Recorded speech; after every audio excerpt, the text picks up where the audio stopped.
Hey everybody, welcome back to Throttle Grotto. You'll notice I'm in a car and it's sunny, which can only mean one thing. We're out on an adventure. It's already been a surprisingly stressful day to get to this point. But hey, I'll tell you what we're up to here in a minute.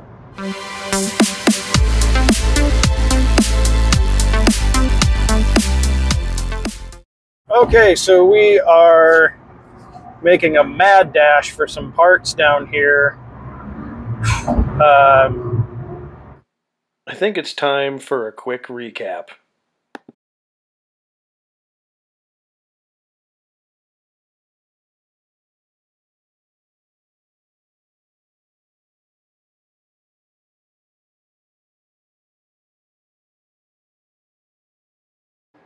Alright, so this all started with a carpart.com search where I came up with this transmission and torque tube that was going to come out of this car.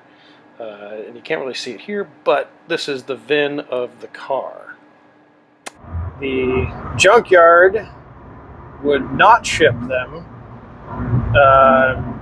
and they also were very unlikely to help in any other way. So I brought a big crate that I have in the back of the car. I checked in a crate, and I'm bringing it down here with me, picking up 928 S4 transmission and drive shaft, and hopefully a few other parts from the car, which will greatly enhance the ease of at least the rear half of the driveline. Now you're wondering, why do I need that? Because I already have 928 driveline and it's a manual.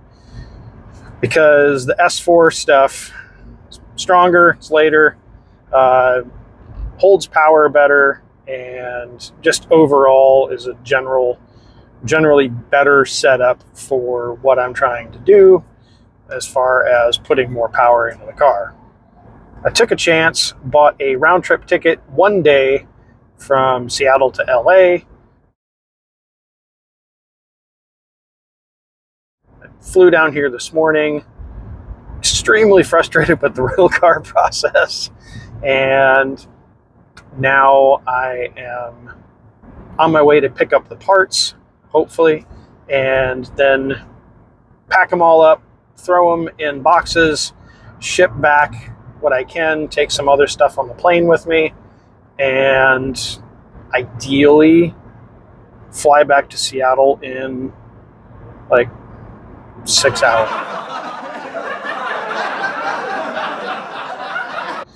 Traffic right now isn't too bad the way I'm going, so we'll see what happens.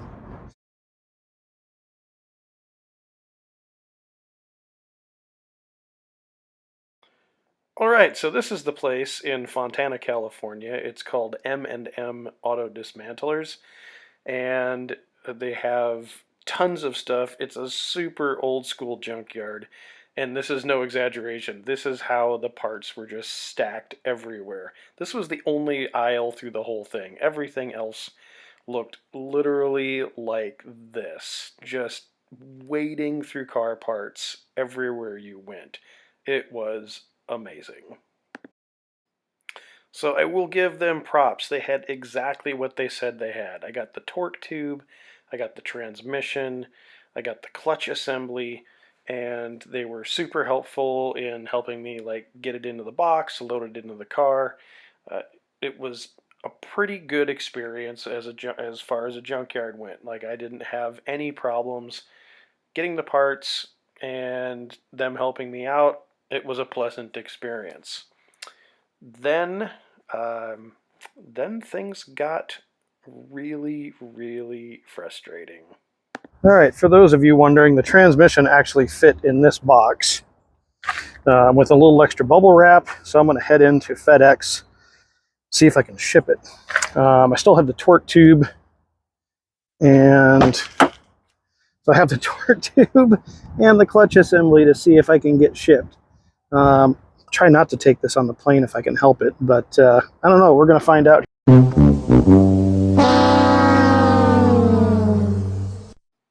So I did my research. I looked around online, and a whole bunch of people had said it's under 150 pounds, it can fit in a nice box, which it did, and it's easy to ship through FedEx, and no problems. This represents how I thought the transaction would go once I got to FedEx. And this is how it actually went, although I will say they were much nicer about it.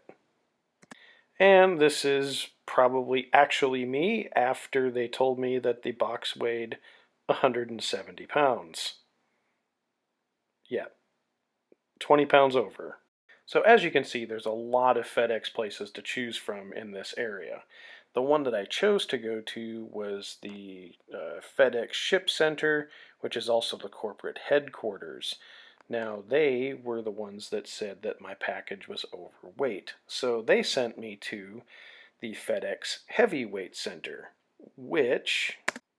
So, I finally ended up at the Heavyweight facility, which is so new, it doesn't even exist on Google Maps. Trust me, I tried to find it on Google Maps so I could show it to you afterwards. It doesn't exist on Google Maps, but it was there. And that's where I met literally the nicest people on the planet, who helped me out so much this would have never happened without them. So when you try new things, you learn new things. And what I learned at the Heavyweight facility is that my cargo was about to have the experience of a lifetime. So heavyweight means air freight, and this is not the lifestyle that I can afford to provide my cargo with. This is more of the cargo style that I am accustomed to and was hoping to find. So, needless to say, this is a huge setback at 3 hours before my flight takes off. At this point, I am gutted. I'm not sure what to do. I can't take this stuff with me on the plane. I have very little time to sort all of this out, and this is it. This is the last straw. But here we go. There's a solution on the horizon. And it's not the perfect one, but it's a pretty good one. Remember this mantra from earlier? Well, we're still doing it. But we're getting much closer to the success part. So time is running out. It's like 3 o'clock, and I still have to drive to LAX and get on the plane. My box is still sitting on the floor of the cargo facility, and I'm not sure what to do because it won't fit in my rental car. So one of the nice people at FedEx offered to put it in their truck and take it over to the giant, massive FedEx cargo facility, which was a lifesaver. But it's still a huge risk. I have no idea if they're going to take my shipment, how I pay for it, how any of this process works. Fortunately, I at least have a FedEx employee with me. But one of the big problems is... All right, so I figured I'm back home. I've got one of my external mics I can use. I figured I'd just finish this up because I got tired of looking through stock footage, honestly. So I got to the cargo facility at FedEx, the cargo freight terminal. Waited around for like an hour to get someone to help. And it's like 4 o'clock. I'm still in Ontario. I need to drive to LAX, which is an hour and a half. My flight leaves at 6:30. Let's just say I missed my flight. But I got home, I got the parts shipped, and I still don't know how much they cost. So the guy at FedEx, I told him, I was like, man, look, I gotta run. It's like I'm running out of time here. So he helped me fill out the paperwork, said call tomorrow, they'll have everything in the system, you can pay for the shipment over the phone, easy. I'm like, sweet. So I called the next day, and it's like, hey, how much is it to ship? You know, like, I need to get this shipment coming, it's sitting in your warehouse, how much is it to ship? He's like, can't tell you that, sir. Like, can't or won't, or what? He's like, no, I can't tell you that. I don't know how much it is. Our revenue department's going to have to contact you and let you know how much the shipment is. What I can tell you is that it's going to be delivered on the 26th, and they'll call you on the 25th to coordinate delivery. So next week I will have the parts here in the garage, and there hopefully, once I confirm, there will be some added bonuses with these parts that we're going to talk about in the next video when I do the unboxing.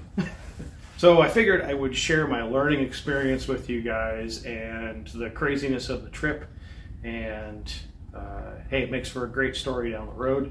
So I learned a lot about shipping, most notably try to have someone else do it. But huge thanks to all the people throughout the day that actually helped and got things here and working, because otherwise I'd have parts, I don't know, sitting in a storage unit down in California or something like that. So that's all for this time. Next week we unbox the transmission, torque tube, and clutch parts that I got, and actually inventory what I have. I do have suspicions based on the photos and the VIN of the car that I got some bonuses with the parts. So until next time, get out there and work on something. Just pay someone else to ship it.